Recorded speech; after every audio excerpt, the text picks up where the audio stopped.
So, if you were a fan of the series Happy Valley, then you may enjoy a new police drama which you could sink your teeth into. It's called Passenger. It's set in a fictional northern town of Cheddar Vale and is rocked by a sudden disappearance of a young girl. Sets off a chain of increasingly strange crimes. It's one of those close-knit communities where we watch it all unfold. Have a look. He annoyed himself, to be fair. Morning. Good to see you, boss. Morning, peeps. How are we all diddling? Busy, busy. Missing ladder is resolved. Good, good. Cat with a cough ongoing. Oh, I'm sensing attitude. Oh, yeah. I'm sensing right. Because?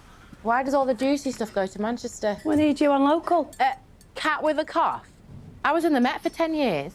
Well, send you back there if you like. I just don't understand. When there's a big case, why can't I get anywhere near it? Cartel's a big job, needs resources. What about the missing Swedish girl, Nina Carlson? I could do that. Closed. Spotted a day or two ago. Was spotted where? Nish, you read the report. Where was it again, love? Thingy. Helpful. Tisbury. Didsbury, yeah. So, what? That's that? That is that, yeah. Any news on the missing bin? Called her yesterday. It were the red, not the black. Right. Nick. Probationary constable. What are you again? A legend. So we're joined now by series creator and writer Andrew. How do I pronounce your surname? Let's go with Buchan. What do you That's say? how you pronounce it. Oh, is it? Yeah. Oh, well, I asked a question and you answered it, Andrew Buchan. And we have... Buchan. They used to say that at school a little bit, actually. I didn't know if it was They Buchan or loved Buchan. saying that, yeah. And I get Buchanan. Anyway. Yeah, so it's Buchan. OK. Yes, well, I'm going to call you Andrew, so I've said the surname once and that's it. That's it. Yeah. And actor Arian Nick. Hello. Yes. Hello. How are you? Good morning. Interesting. So you've popped behind the camera. I've popped behind for a quick look. Yeah. How have you found it? Amazing. Like, totally thrilling. I mean, seeing every facet of every idea brought to life is like you can't, it's something you don't even dream of. It's like, and seeing actors who you've helped cast bring all your words off the page and give it their... It's amazing. How much of this, because obviously lots of people know you from Broadchurch, right? How much of this... Well, when did you write it? Pre-Broadchurch or post-Broadchurch? Oh, no, this is the, last 3 or 4 years, I'd Right, say. OK. Yeah, yeah. So how much were you concerned that people would make the comparisons to Broadchurch?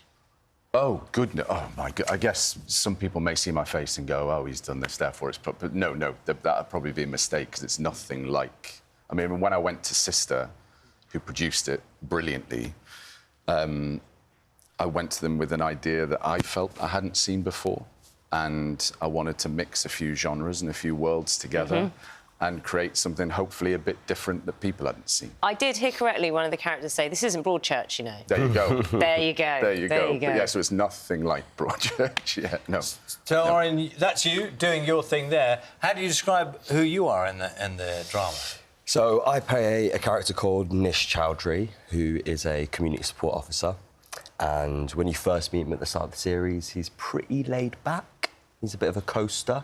OK. He's quite comfortable working his 9 to 5, going home to his mum and dad's gaff and sort of gaming till the early hours. And... You're a bit of a nothing character in the first couple of series. Thank you so much. I'm so pleased that my work has inspired nothing less acting. Obviously, because you build up to more. Yeah, it's exactly that. So when you first meet him, he feels a bit nothingy and a bit uninspired. And when a series of events take place in Cheddar Vale and there's a shift of mood and atmosphere, he starts coming into his own a little bit and goes from being a backseat passenger to a front seat driver. Your senior... Look what you did Yeah, next series. Quality. Yeah. The senior detective who we're seeing here, the lead detective, is a formidable character with a backstory, which is what often police dramas love. That, don't we? They do. Tell us a little bit about her. We're seeing her in the boxing ring there. Yeah. Well, I will hold my hands up and say I can't really write a cop. I wouldn't really be very good at doing that. Like, Line of Duty is exceptional, but that I can't do that. I will hold my hands up and say that. But I can write you a person. And I wanted to write for Wummy specifically, because I've known her for years, something very raw and challenging and put her front and centre and really ruffle her feathers. And just give us something a bit challenging and different. and she has taken that baton and run with it. Everybody likes to kind Extraordinarily of well. classify things in advance, don't they? And it's somewhere, I think you described it as a, have I got this right, a comedy thriller. Yeah. Now, I haven't had much opportunity to watch it. I would never use those words, but it doesn't really matter because, in a way, it's for people to decide, isn't it? Whether because there are supernatural elements to this as well. There Mm-hmm. are unnatural elements to it. I think when it comes to the genre, as viewers, as an audience member, I demand more. Like, I can't watch one genre shows really anymore. I think hybrid shows or genre blends feel so much more exciting as viewers. And what Andy's created, this alchemy of kind of comedy meets thriller, is so perfect for the world of Chad Vale. And it taps into that real northern soul, that northern humour, that northern grit.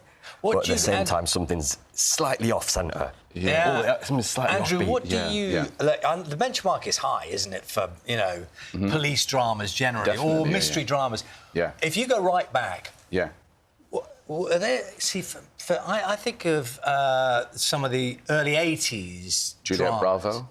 Well, Juliet Bravo, remember but that was Juliet? much more straightforward policing, wasn't Yeah, it? Bergerac. But do you have a Yeah. kind of... do you have a mark for stuff that you remember watching as a kid? As a kid, I remember watching those things with my mum and dad. But I'd say more recently, the stuff that I've gone into, just like Arian was saying, with the stuff that kind of mixes the genres and almost lures you into that sense of familiar and then slaps you with the unknown when you're least expecting it.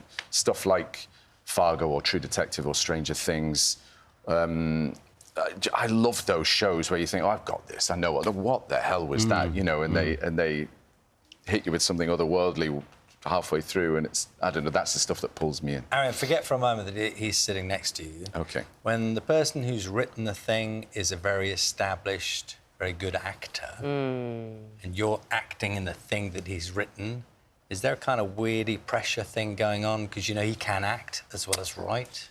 Zero pressure, but an absolute gift of a script. Like, I'm really going to try avoid looking at him, but it has been such a gift as an actor to receive a script that's written by another actor. And I know that this was felt across the whole cast because it feels like a really ensemble piece of television, and every single character has their moment, every single character has an arc, and it feels fizzy the whole way through. Really nice about you. And I really believe that wouldn't have been possible. Did you think about that when you were writing? 20, thank you. Did you think about that when you were writing? Just thinking... Without question, because I know what I've been reading scripts since 19 Cake, and it's like you know what an actor is craving for, and you know an actor's grumbles. You go, well, hold on, where's this going? You know, I mean, you were saying at the beginning, you know, Arian, your part, what happened? Nothing really happened. Well, I said in it's the a first nothing, two. which you did say. I've only seen the first two episodes. No, but you're right. But then we've been very, very careful to keep a lot of answers back from the audience until episode 6. And at the end of episode 6, this gentleman, you will definitely be seeing. I suppose you must have read a few turkey scripts over the years. I don't mean dramas about turkeys. I mean rubbish ones. You probably have. That's a marker too, isn't it? I've played those. You know what not to do. That all turkey. works. Thank you very much. Lovely to see you both this morning. Nice to see you.